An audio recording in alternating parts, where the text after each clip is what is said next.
నుండి 20వ అధ్యాయం, యెహెజ్కేలు గ్రంథం 20వ అధ్యాయం 32 నుండి 44 వచనాలు చదువుకుందాం. 32 నుండి 44. అన్యజనులేమి భూమి మీది ఏ జనులేమి చేయునట్లు మేమును కొయ్యలకును రాళ్లకును పూజ చేతుమని మీరు అనుకొనుచున్నారే. మీరు ఇచ్చయించిన దాని ప్రకారం ఎన్నటికిని జరగదు. నా జీవము తోడు నా రౌద్రము కుమ్మరించుచు బాహుబలముతోను చాచిన చేతితోను నేను మీ పైన అధికారము చేసేదను. మరియు నేను రౌద్రము కుమ్మరించుచు బాహుబలముతోను చాచిన చేతితోను మిమ్మును చెదరగొట్టిన ఆయా దేశములలో నుండి జనులలో నుండి నేను మిమ్మును సమకూర్చి జనములున్న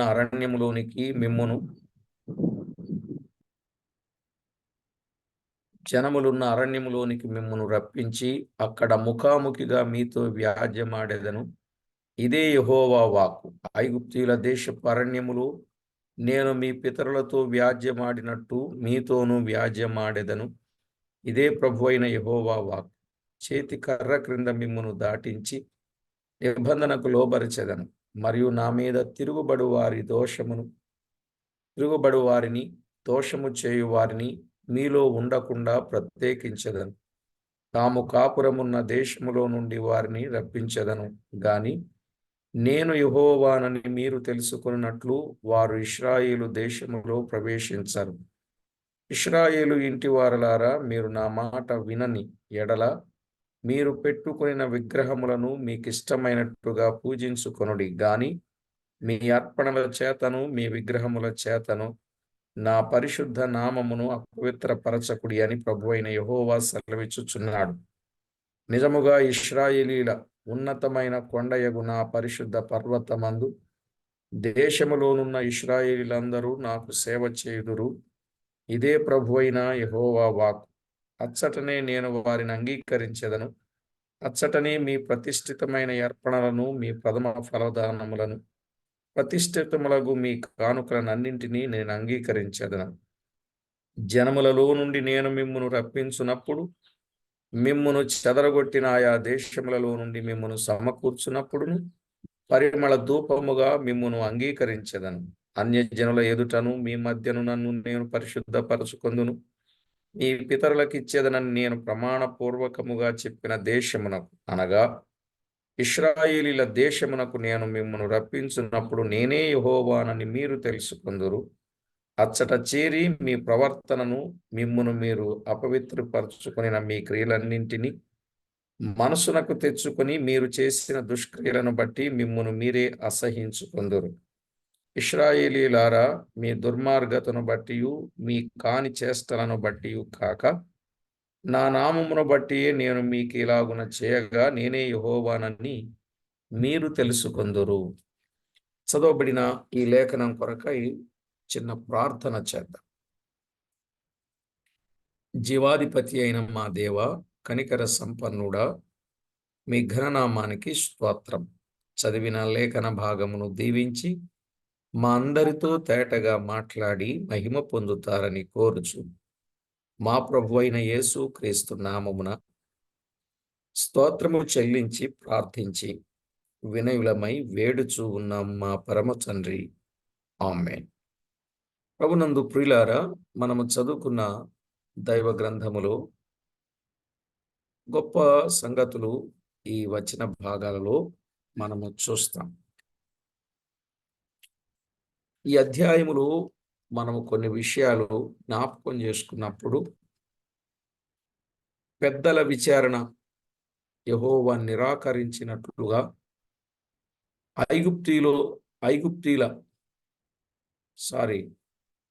ఐగుప్తులో ఇశ్రాయేలీల స్థితిని గూర్చి, అరణ్యములలో ఇశ్రాయేలీల మొదటి తరము వారి స్థితిని గూర్చి, అలాగే రెండవ తరము వారు చేసిన తిరుగుబాటును గూర్చి, కనానులో చేరిన తర్వాత కూడా వారి యొక్క తిరుగుబాటును గూర్చి మనం విన్నాం.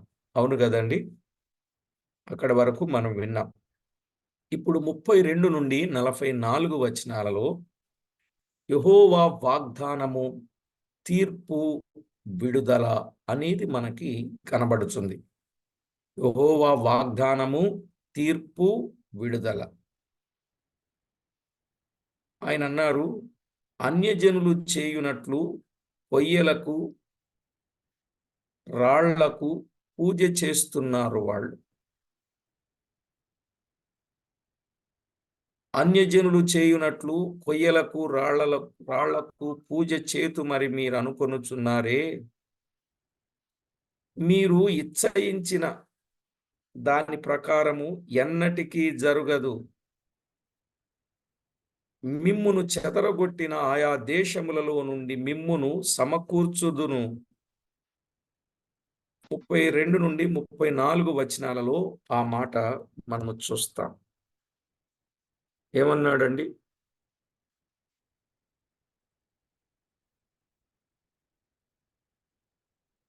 34 వచనములో చివరి భాగంలో,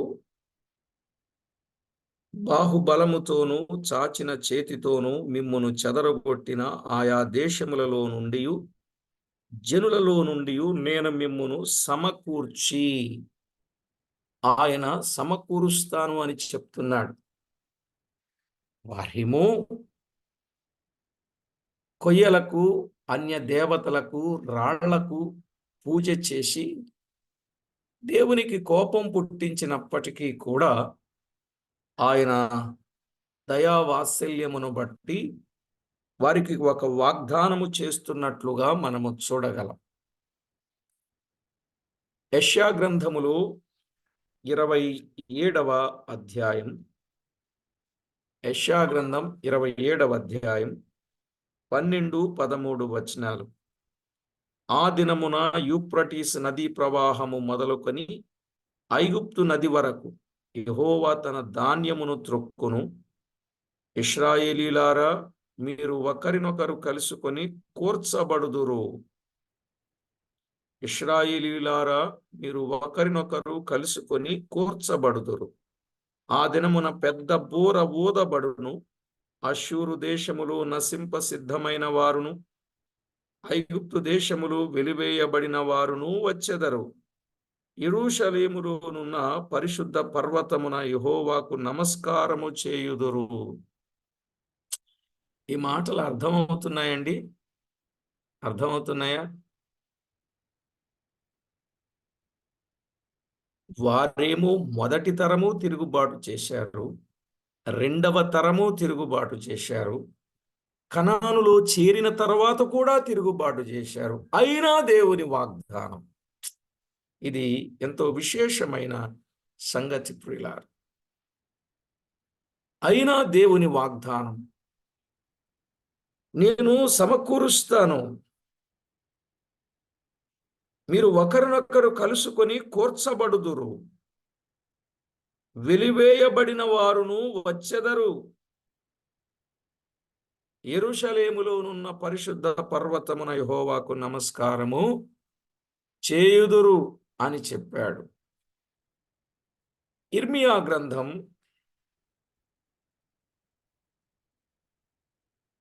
31వ అధ్యాయం. ఇప్పటి వరకు మీరు బైబిల్ చదివినప్పుడు వచనాలు మీకు బహుశా అర్థమయ్యుండవు ఇవి కదా. ఏంటో చదువుకున్నట్టుగా అయిపోయాం. కానీ ఇప్పుడు వివరంగా వింటున్నప్పుడు మనకి సంగతి సరిగా అర్థమవుతుందని నేను అనుకుంటున్నాను. అనుకుంటున్నానా? నిజమేనా? ఎస్ ఆర్ నో చెప్పండి.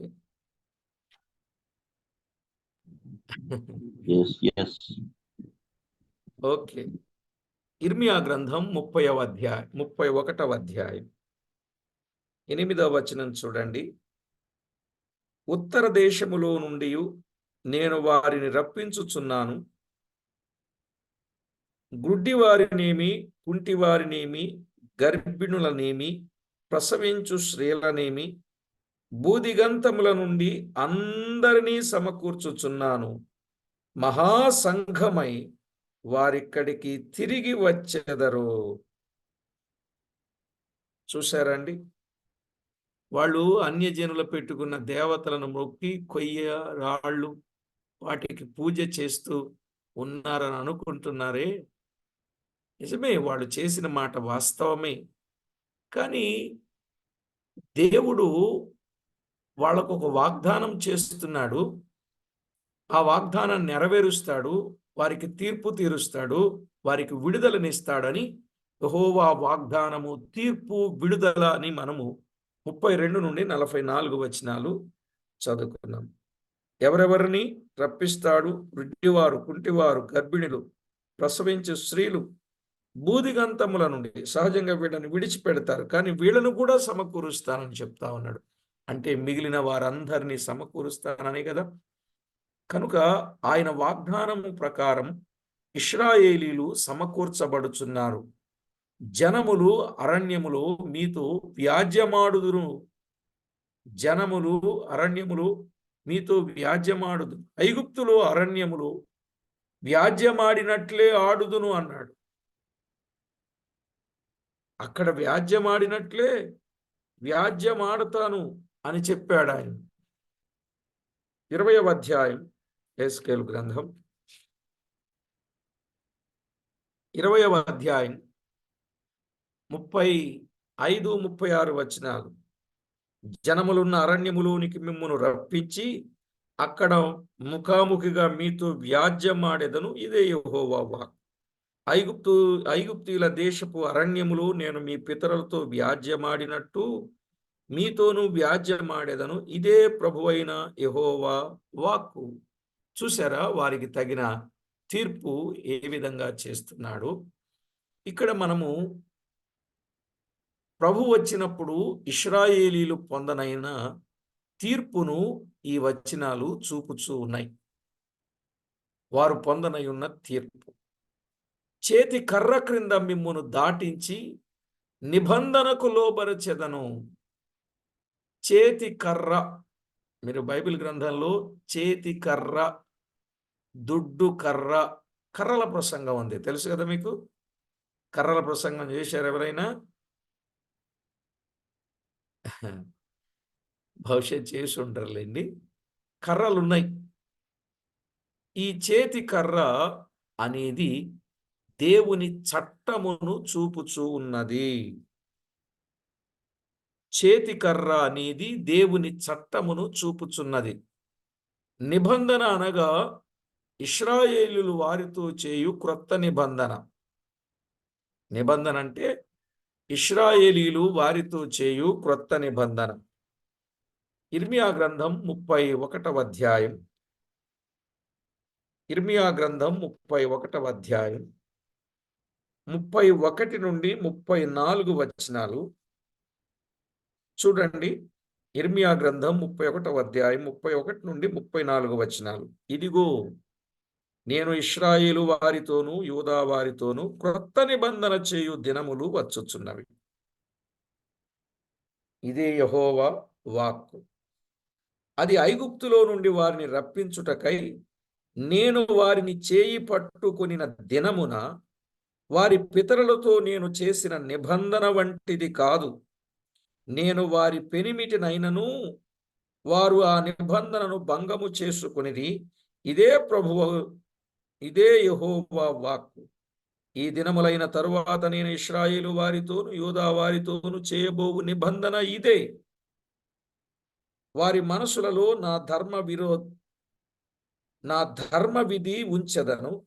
వారి హృదయముల మీద దాని వ్రాసెదను. యెహోవా వాక్కు ఇదే. నేను వారికి దేవుడినయుందును, వారు నాకు జనులగుదురు. వారు మరి ఎన్నడును యెహోవాను గూర్చి బోధ నొందుదము అని తమ పొరుగువానికి గాని తమ సహోదరులకు గాని ఉపదేశము చేయరు. నేను వారి దోషములను క్షమించి వారి పాపములను ఇక ఎన్నడును జ్ఞాపకము చేసుకొనను. కనుక అల్పులేమి గనులేమి అందరును నన్నెరుగుదురు. ఇదే ప్రభువైన యెహోవా వాక్కు. చూసారా? నిబంధన అంటే ఇశ్రాయేలీలు చేయు క్రొత్త నిబంధన. యెహెజ్కేలు గ్రంథంలో కూడా ఈ మాటలు ఉన్నాయి. యెహెజ్కేలు గ్రంథం 36వ అధ్యాయం 25 నుండి 29. కొంచెం ఇంపార్టెంట్ వచనాలన్నీ నేను చదువుతున్నాను. 36వ అధ్యాయం 25 నుండి 29 వచనాలు. మీ అపవిత్రత యావత్తు పోవునట్లు నేను మీ మీద శుద్ధ జలము చల్లుదును. మీ విగ్రహముల వలన మీకు కలిగిన అపవిత్రత అంతయు తీసివేసెదను. నూతన హృదయము మీకిచ్చెదను. నూతన స్వభావము మీకు కలుగచేసెదను.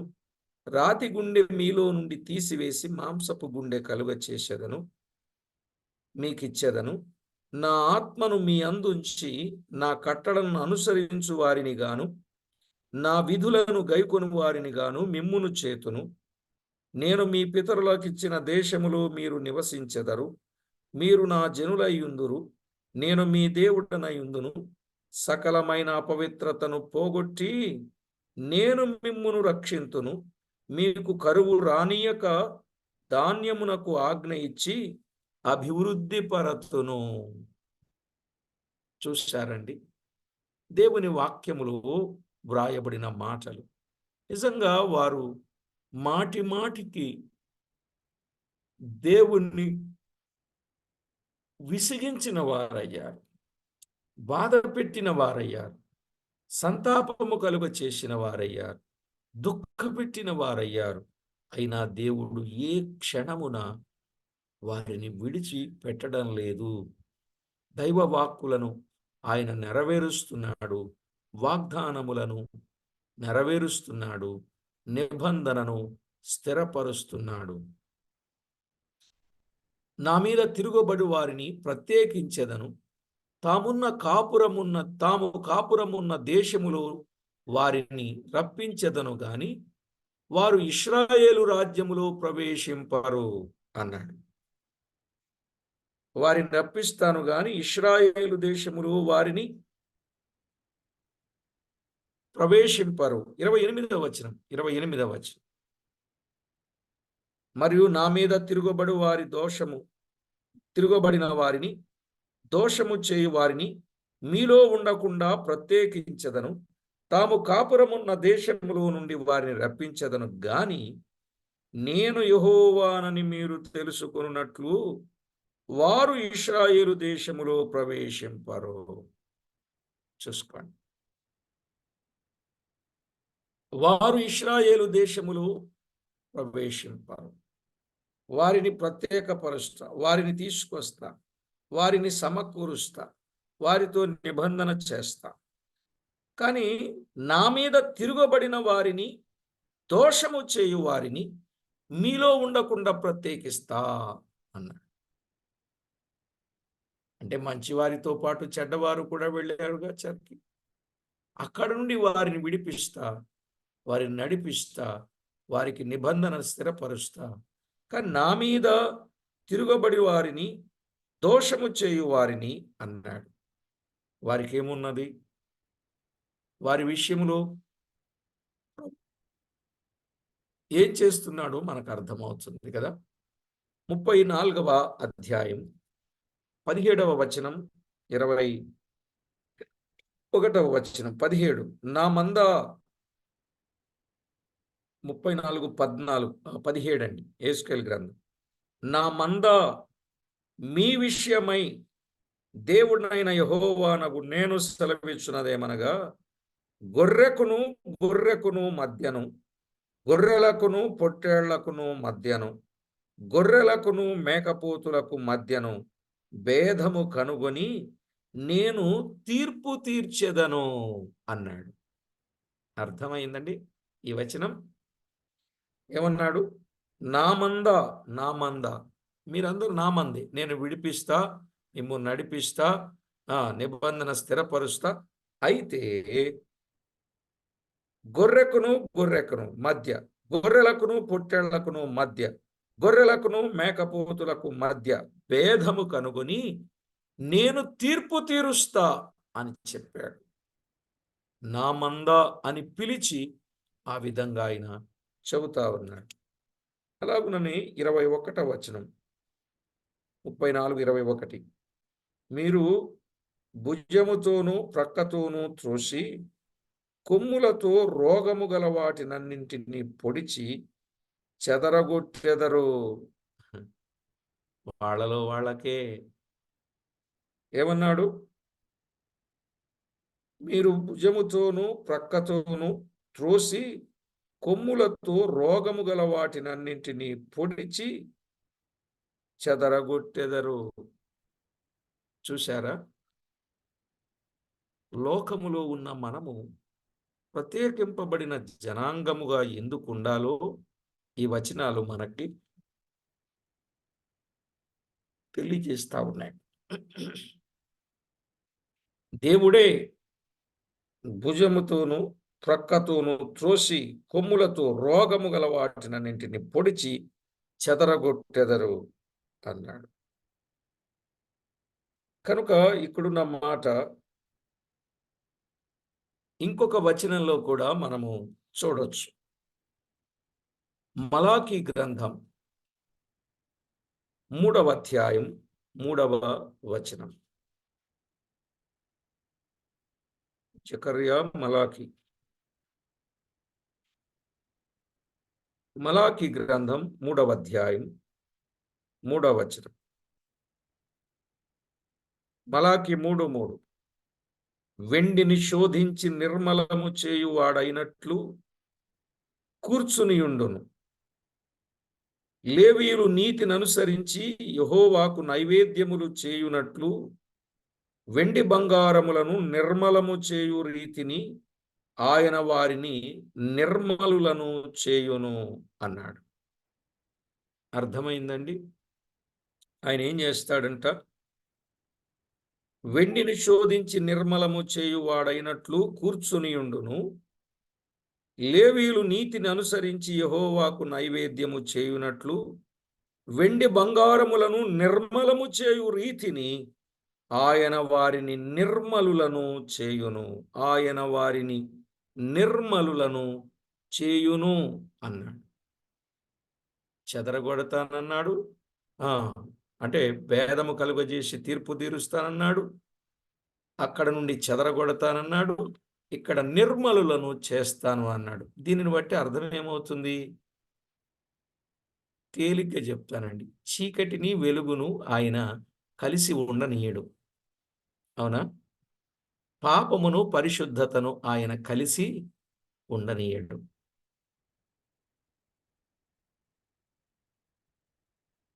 ఆయన చాలా ప్రత్యేకమైన వాడు. అందుకే కొన్ని విషయాల్లో మనం ఆలోచన చేస్తే ఆయనలో ఉన్న ఓ గొప్ప కార్యాలు అటన్నింటినీ ధ్యానం చేస్తే ఆయన గొప్పతనం మనకు అర్థమవుతుంది. కొన్ని ఇంగ్లీష్ పదాల్లో ఇలా చెప్తా ఉంటాం: justification, salvation, sanctification, separation, dedication, glorification అని ఓ 7 పాయింట్స్ ఉంటాయి. అర్థమైందండి? మళ్ళాసారి చెప్పనా? జస్టిఫికేషన్,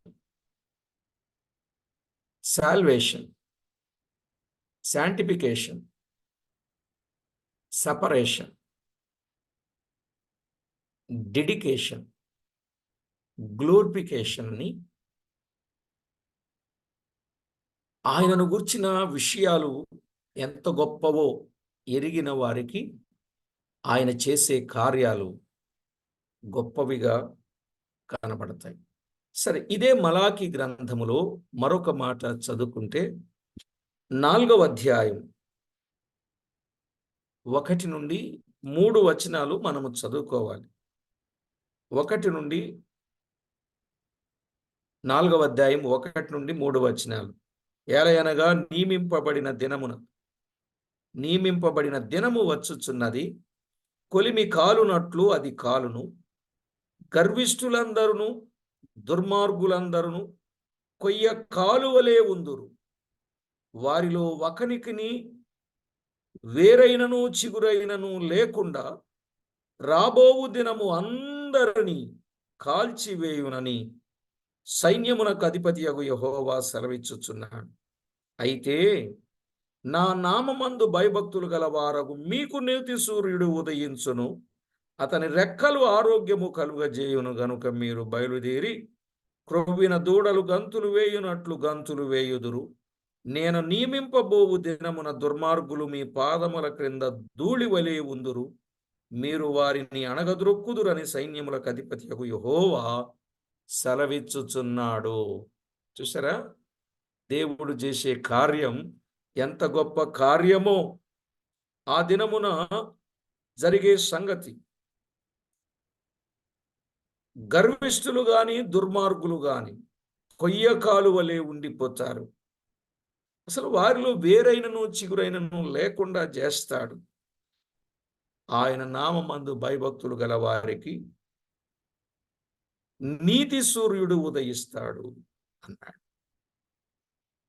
ఆ పడిన బాధలన్నింటిలో నుండి దేవుడు విడుదల కలుగజేశాడు గనుక ఆ రోజు వారు గంతులు వేస్తారు అని చెప్తా ఉన్నాడు. ఇంతటి గొప్ప స్థితిని దైవ లేఖనములు మనము చూస్తున్నాం. ప్రియులారా, మరొక విషయాన్ని ఆలోచిస్తే, కొందరు ఆ రాజ్యములో ప్రవేశింపరు అన్నాడు కదా 38వ వచనంలో కదా, యెహెజ్కేలు గ్రంథములో 38వ వచనములో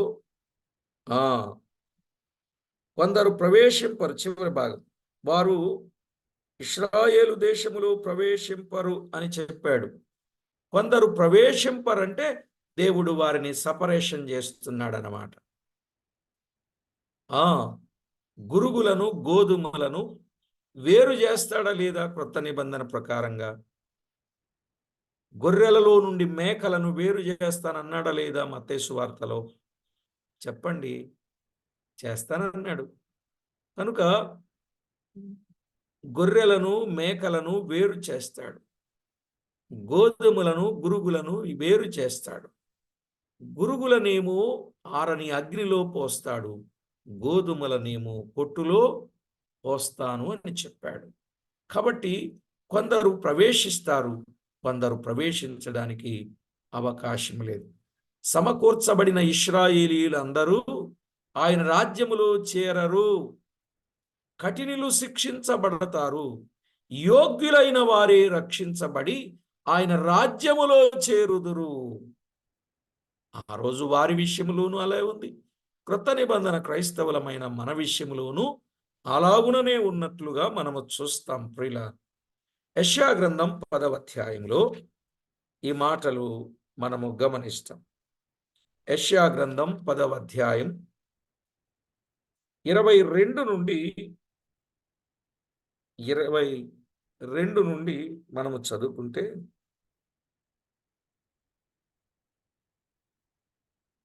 యెషయా గ్రంథం 10వ అధ్యాయం 22 20 నుండి చదువుకుందాంలేండి. 20 నుండి 22. ఆ దినమున ఇశ్రాయేలు శేషమును యాకోబు కుటుంబీకులలో తప్పించుకునిన వారును తమ్మును హతము చేసిన వారిని ఇకను ఆశ్రయింపక సత్యమును బట్టి ఇశ్రాయేలీల పరిశుద్ధ దేవుడైన యెహోవాను నిజముగా ఆశ్రయించెదరు. శేషము తిరుగును, యాకోబు శేషము బలవంతుడగు దేవుని వైపు తిరుగును. నీ జనులైన ఇశ్రాయేలు సముద్రపు ఇసుక వలె ఉండినను దానిలో శేషమే తిరుగును. సమూల నాశనమును నిర్ణయింపబడిను, నీతి ప్రవాహము వలె వచ్చును అన్నాడు. అర్థమైందండి? ఎంతమంది ఉన్నప్పటికీ ఇశ్రాయేలు శేషమే యాకోబు కుటుంబీకులలో తప్పించుకునిన వారు. తమ్మును హతము చేసిన వారిని ఇకను ఆశ్రయింపక మరెవరిని ఆశ్రయిస్తారు? సత్యమును బట్టి ఇశ్రాయేలీల పరిశుద్ధ దేవుడైన యెహోవాను నిజముగా ఆశ్రయించెదరు. అర్థమవుతుందండి? ఆయన వారిని విడుదల కలుగ చేయగా వారిలో కొందరు ఈ విధముగా దేవుని వైపు తిరుగుతారు. శేషమే, శేషం అంటే మిగిలిన వారు, వారు దేవుని వైపు తిరుగుతారు, మిగిలిన వారు సమూల నాశనం అయిపోతారు అని చెప్పాడు. కాబట్టి ఇప్పుడు విగ్రహాలను పెట్టుకొనిన తరువాత కాలమున మీ విగ్రహముల చేత నా పరిశుద్ధ నామమును అపవిత్రపరచక మీరు నా మాట నిశ్చయముగా వినగోరెదరు. అది 39వ వచనంలో ఉంది ఆ మాట. చదువుతారా? 39వ వచనంలో ఉన్న మాట ఏమిటనుకున్నారు? ఇశ్రాయేలు ఇంటి వారలారా, మీరు నా మాట వినని ఎడల మీరు పెట్టుకునిన విగ్రహములను మీకు ఇష్టమైనట్టుగా పూజించుకునుడి గాని మీ అర్పణల చేత మీ విగ్రహముల చేతను నా పరిశుద్ధ నామం అపవిత్రపరచకుడని ప్రభు అయిన యెహోవా సెలవిచ్చుచున్నాడు అన్నాడు. 43వ అధ్యాయం 7వ వచనంలో, 43వ అధ్యాయం 7వ వచనం,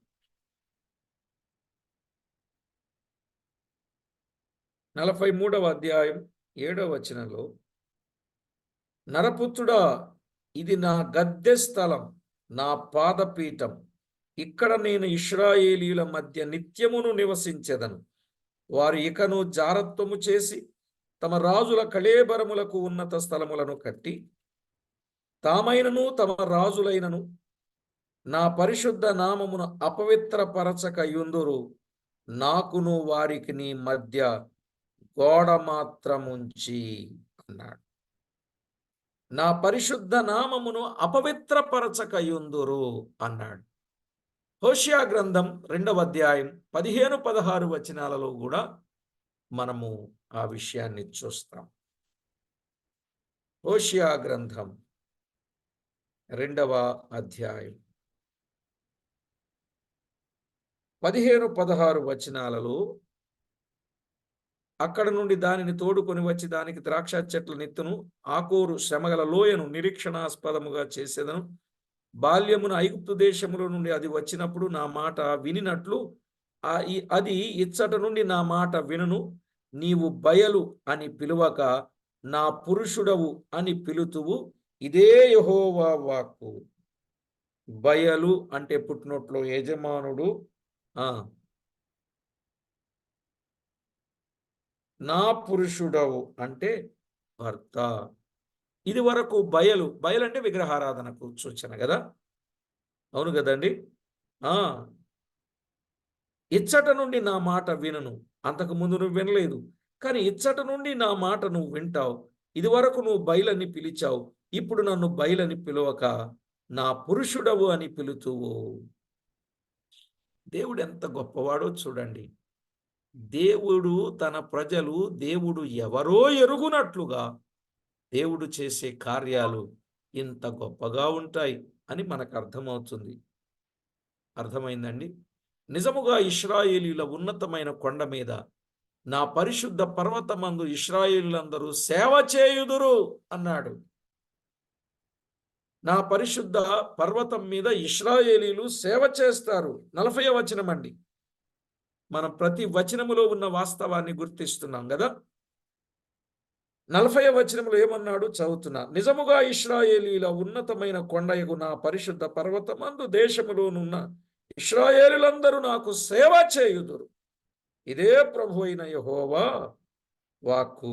అచ్చటనే నేను వారిని అంగీకరించేదను. అచ్చటనే మీ ప్రతిష్ఠితమైన అర్పణలను, మీ ప్రథమ ఫలములను, ఫలదానములను, ప్రతిష్ఠితములకు మీ కానుకలను నేను అంగీకరించేదను అన్నాడు. కాబట్టి పరిశుద్ధ పర్వతం అనగా మెస్సయా రాజ్యం. పరిశుద్ధ పర్వతం అంటే ఏంటి? మెస్సయా రాజ్యం అని అర్థం. మెస్సయా రాజ్యం, పరిశుద్ధ పర్వతం అంటే మెస్సయా రాజ్యం. యెషయా గ్రంథం 2వ అధ్యాయం 2వ వచనం, యెషయా గ్రంథం 2వ అధ్యాయం 2వ వచనం, 11వ అధ్యాయం 9వ వచనం,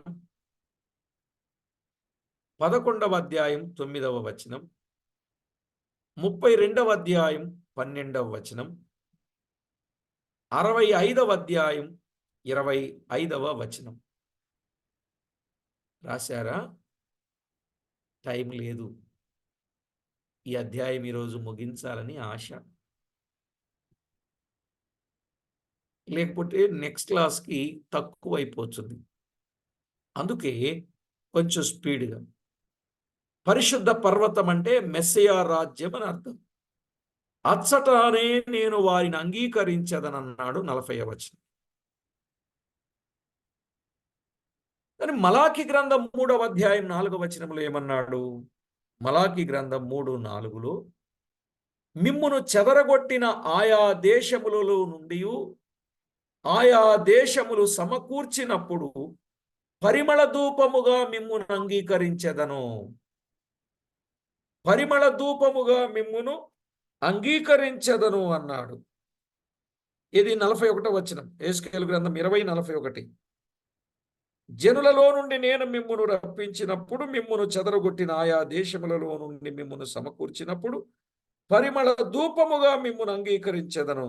అన్యజనుల ఎదుటనే మీ మధ్యను నన్ను నేను పరిశుద్ధపరచుకుందును. ఎంత గొప్ప మాట చెప్పాడండి. నిజమే.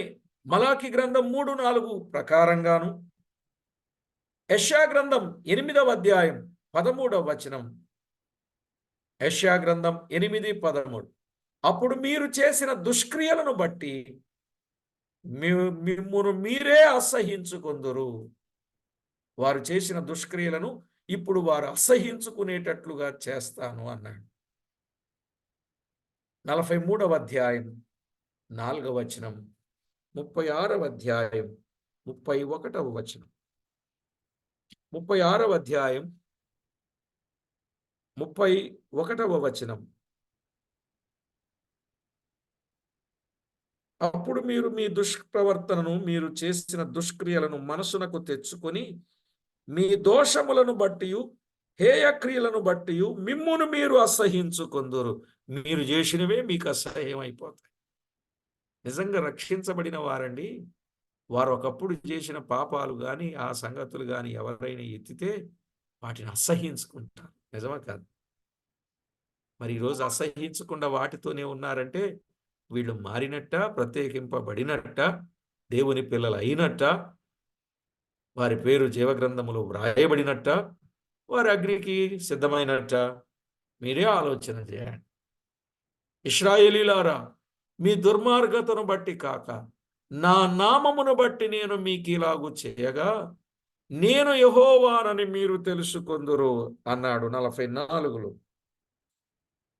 ఇశ్రాయేలీలారా, మీ దుర్మార్గతను బట్టి కానీ దుర్మార్గతను బట్టి మీ కాని చేష్టలను బట్టి కాక నా నామమును బట్టి నేను మీకు ఇలాగు చేయగా నేను యెహోవానని మీరు తెలుసుకొందురు.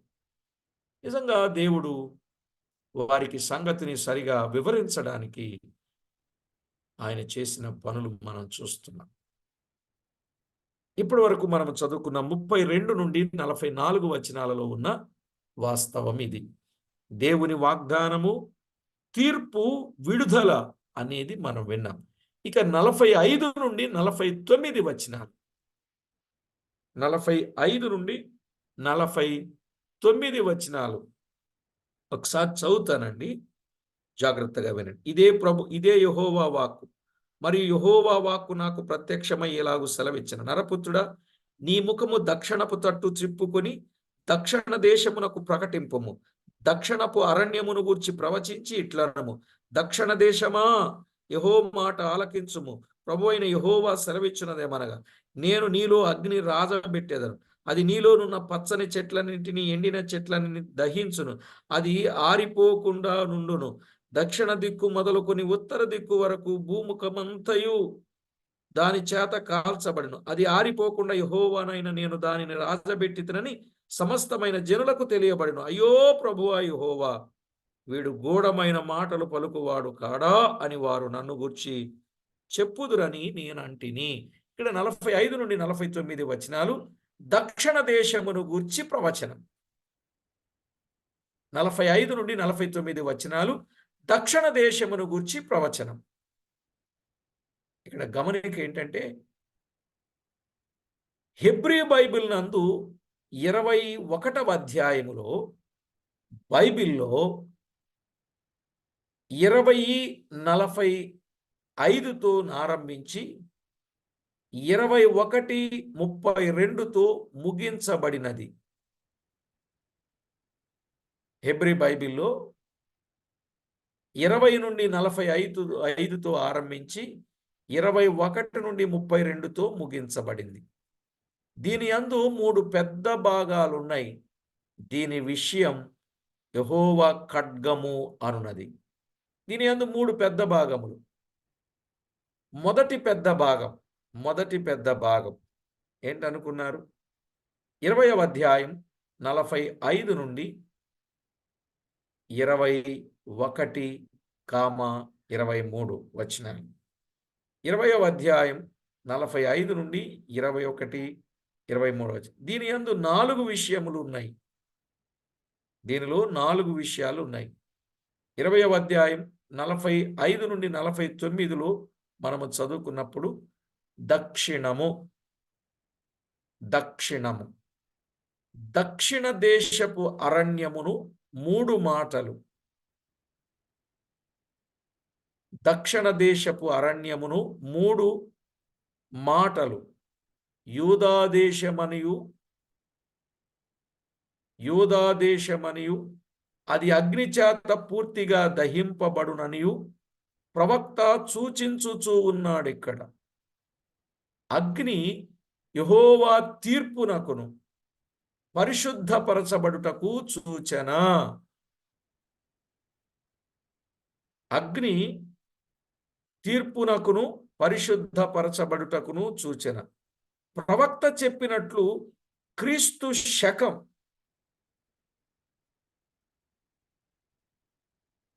క్రీస్తు శకమా క్రీస్తు పూర్వం 588-586 సంవత్సరములో యూదాపై దండెత్తి వచ్చి నెబుకద్నెజరు సైన్యములను అగ్నికి సూచనయ్యుండెను.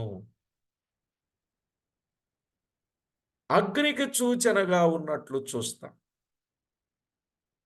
ఇటీవల పురావస్తు పరిశోధకులు క్రీస్తు పూర్వం 690లో యూదా నాశనమాయననియు మరలా అది కట్టబడలేదనియు నిశ్చయపరచిరి. ప్రవక్త చెప్పిన మాటలు నెరవేర్చబడ్డాయి. యూదాపై దండెత్తి వచ్చాడు నెబుకద్నెజరు. సైన్యములను ఆయన అగ్నికి సూచనగా ఉన్నాడు. క్రీస్తు పూర్వం 690లో యూదా నాశనమైంది. మరలది కట్టబడలేదు. అన్యజనులు యెరూషలేము అగ్నిచే దహింపబడగా చూచి అది యెహోవా తీర్పు అనిరి. ఎప్పుడండి? అది యెహోవా తీర్పు. ఆ రోజు నెబుకద్నెజరు వచ్చి వారి మీద అది ఆరిపోకుండా యెహోవానైనా నేను దానిని రాజబెట్టి తిని అని సమస్త జనములకు తెలియబడును. ఆ రోజు అప్పుడు ఆయన ఆ విధంగా శిక్ష వేసినట్లుగా మనము చూస్తున్నాం. కనుక అక్కడ నుండి మీరు చదువుకుంటూ వస్తే 690 నుండి క్రీస్తు పూర్వం 690 నుండి చదువుతూ వస్తే ప్రవక్త చెప్పిన సంగతులన్నీ కూడా నెరవేర్చబడ్డాయి. వాస్తవాలు ప్రజలు తెలుసుకోగలిగారు. పురావస్తు పరిశోధకులు కూడా ఒకప్పుడు అది నాశనమైంది, ఇదిగో నకళ్ళు అని వాటిని బయటికి తీసి చూపిస్తా ఉన్నారు. ఇంత జరిగిన చరిత్ర ఆధారాలున్నా ఇప్పటికీ కొంతమంది కఠినులుగా ఉన్నారు, దేవునికి విరోధులుగా ఉన్నారు, దేవునికి మనసివ్వని వారుగా ఉన్నారు, దేవునిపై తిరుగుబాటు చేసేవారుగా ఉన్నారు, పాపకార్యాలను విడిచిపెట్టి రానివారుగా ఉన్నారు. మనం అలా ఉండకుండా ఆధారాలు ఉన్నాయి కనుక ఆధారాలను బట్టి ప్రభు వైపు తిరుగుట మాత్రమే కాదు, విశేషంగా ప్రభు మానవునికి కృపనిచ్చాడు. ఆ కృపను బట్టి దేవుని వైపు మళ్ళుకొని దేవునికి మహిమకరంగా ఉండాలి. రేపు ఆ దినము రాబోతుంది. ఆ దినమున నమ్మని వారికి ఎంత ఉగ్రతో కొయ్య కాలు కాలునట్లు వారు కాలుతా ఉంటారు. కానీ ప్రభు పిల్లలు క్షేమంగా ఉంటారు. అట్టి క్షేమము కలిగిన వారుగా ఉండాలని ప్రేమతో మనవి చేస్తూ ప్రార్థన చేసుకుందాం. పరిశుద్ధుడవైన మా పరమ తండ్రి, పరమందు ఆసీనుడవైన మా దేవ, మీ ఘననామానికి వందనాలు, స్తుతులు, స్తోత్రాలు చెల్లిస్తున్నాం. మా ప్రభువా, ఇశ్రాయేలీల జీవితాన్ని మేము తేటగా గమనించినప్పుడు వారు ఎన్నిసార్లు తిరుగుబాటు చేసినా, ఐగుప్తులో ఉన్నప్పుడు తిరుగుబాటు చేశారు, అరణ్యములో ఉన్నప్పుడు తిరుగుబాటు చేశారు, మొదటి తరము తిరుగుబాటు చేశారు, రెండవ తరము తిరుగుబాటు చేశారు. మీరిచ్చిన వాగ్దాన దేశములో కనానులో చేరిన తరువాత కూడా తిరుగుబాటు చేశారు. అయినా వారిని మీరు విడిచిపెట్టలేదు. మా ప్రభువా, వారిని త్రోసివేయలేదు. వారికి వాగ్దానము చేశారు, వారికి తీర్పు తీర్చారు, వారికి విడుదలిచ్చారు.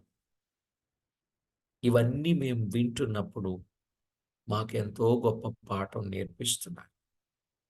నిజానికి మా పాపాలను బట్టి మీరు మమ్మను శిక్షించాల్సి వస్తే మేము ఎంతో కఠినమైన దండను పొందవలసిన వారు. కానీ మాకు ఆ శిక్ష వేయక, మా శిక్ష మీరు భరించి మాకు శిక్ష లేకుండా చేసి నిత్యత్వములో అమరత్వము కలిగిన వారిగా మాకు ఆ గొప్ప భాగ్యం ఇచ్చినందుకు కృతజ్ఞత వందనాలు చెల్లించుచు మా ప్రాణనాథుడు, ప్రియుడు, మా రక్షకుడైన యేసుక్రీస్తు అమూల్యమైన నామమున స్తుతించి స్తోత్రించి ప్రార్థించి మిక్కిలి వినయముగా బ్రతిమిలాడి వేడుచూ ఉన్నాం మా ప్రియ పరలోకపు తండ్రి. ఆమేన్. ప్రభునందు ప్రియులారా, విషయాలను వివరంగా అర్థం చేసుకున్నారని నేను నమ్ముతున్నాను. ఒకవేళ మీరు ఏ విషయములోనైనా కన్ఫ్యూజన్ అయి ఉంటే తప్పనిసరిగా మరొకసారి రికార్డింగ్ వినండి, మీరు మేలు పొందండి.